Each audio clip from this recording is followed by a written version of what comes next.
YouTube? Welcome back to a video that I have been putting off for months due to the entire life situation going downhill, Farmy blowing up and having to fix it constantly because this is the truck that I want to test this with, and it's all thanks to these guys behind me here, JEGS. I apologize that it's taken me as long as it has to get this video out, but I can't wait to get this installed. Today we're going to be installing this. This is a JEGS mini spool for a 7.5-inch Chevy rear end with 26 spline axles. If you don't know what this is all the parts you need to replace the gears in your differential, the side gears and the spider gears, to lock it completely. This right here is arguably easier, faster, cheaper, and way better than welding your diff. That might throw a lot of people off, but I'm serious. So what makes this easier? You don't need any tools to install this other than to take your rear end apart. You take it apart, put this in, put it back together, you're done. As for why it's faster, for example, if you're gonna weld your diff, you gotta spend all the time cleaning, making it perfect so that you can get a weld in there. This, you can install it completely wet, full of gear oil if you wanted to.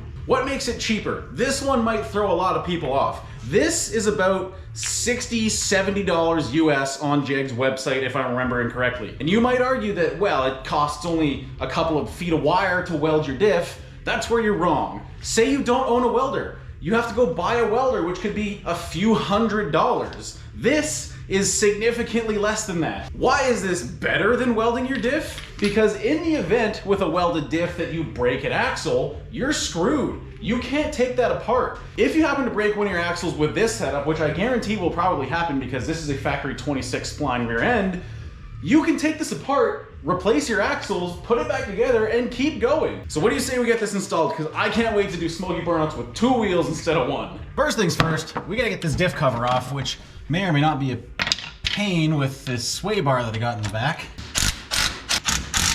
Now we all know these covers don't like to come off very easily. Oh, maybe we're gonna get lucky. Cool.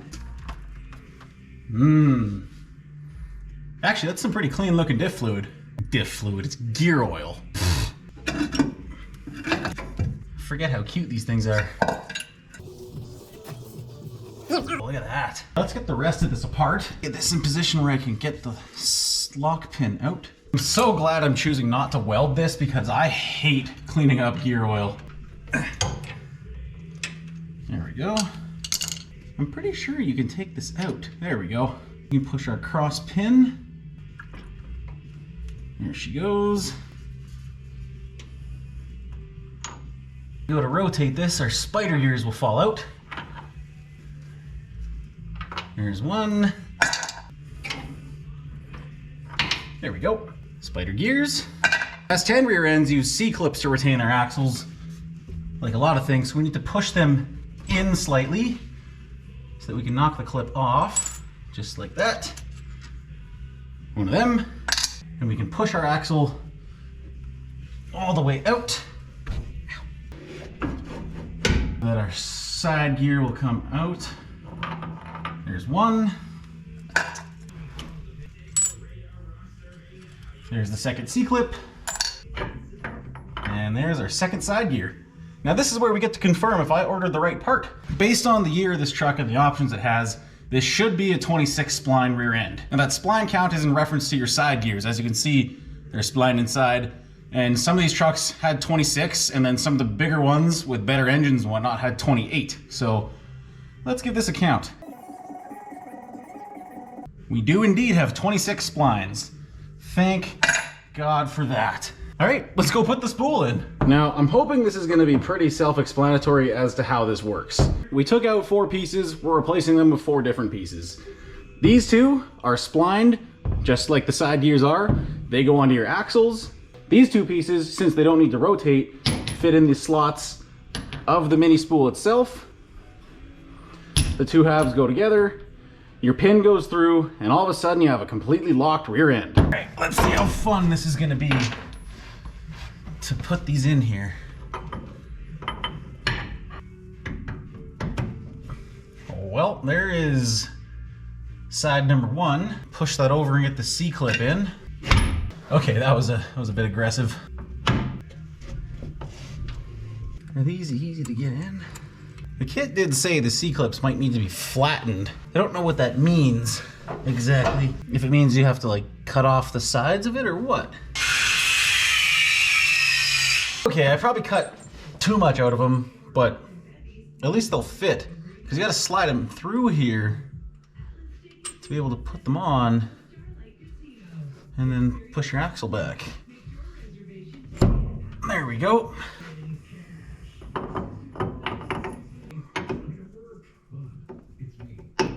Okay, there's that. Come on. Ow. Ow. Ah, I just squished my fingers. Alright, there's the second one. And we can stick in one of these blocks. Okay, there's one. There's the second one. Now we need to align that pin, which is going to be fun. Alright, upsy daisies, here we go. 1 and 2. And there's the whole case. And there we go. There we go. I'm actually going to be replacing the diff cover with this chrome one that I've got lying around for the sole purpose of I don't feel like cleaning the gasket off the old ones. I gave this a little bit of a scuff because chrome can be a bit of a bitch to seal. Alright, I got enough silicone on there to make me hate my life the next time I take this off, so it looks absolutely blasphemous to be putting parts this shiny on parts this rusty. Now, let's figure out how the hell to put gear oil in this thing. I'm not gonna be able to see it, but there's a plug there. This is really quite silly because I know you can't see what I'm doing.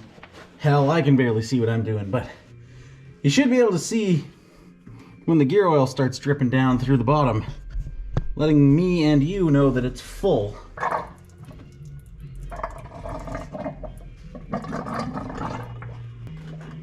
Yeah, there we go. She is full. Okay, let's put this thing back on the ground and let's test if this thing works. All right, let's go see how this thing drives. Because I've never had a fully welded or fully locked rear end before. And I know your tires, they scrub in corners and whatnot, so curious to see what that's like.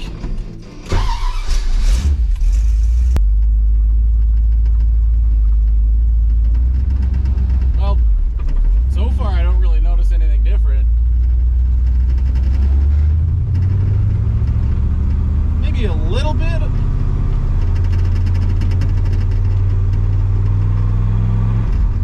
Yeah, you can definitely feel the rear end kind of wiggling as you turn there, but this thing's so light, I really don't think it's gonna matter.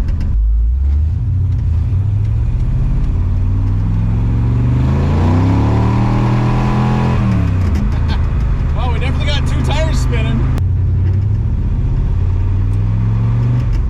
Yeah, it does feel a little strange when you turn corners, but really it's not that bad. At speed, it's hardly noticeable. Alrighty, let's see how the old highway pull does. Oh yeah!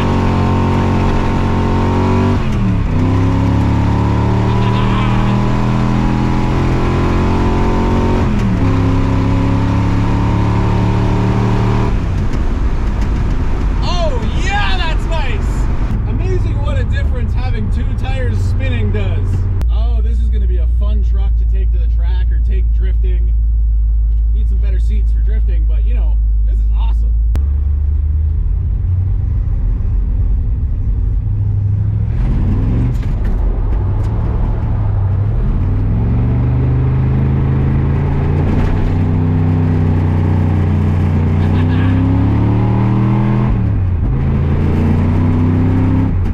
Well, the mini spool works.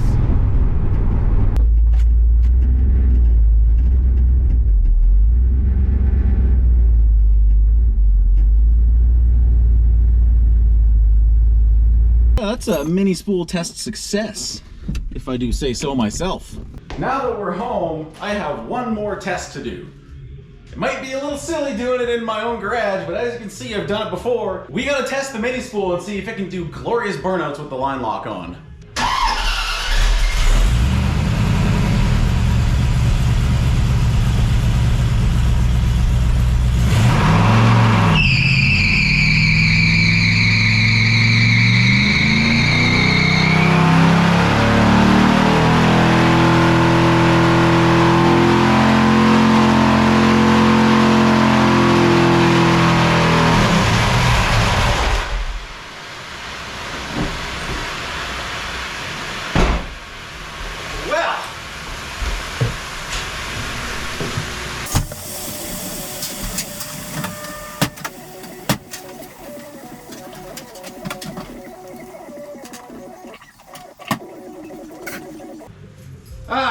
400 just blew up again.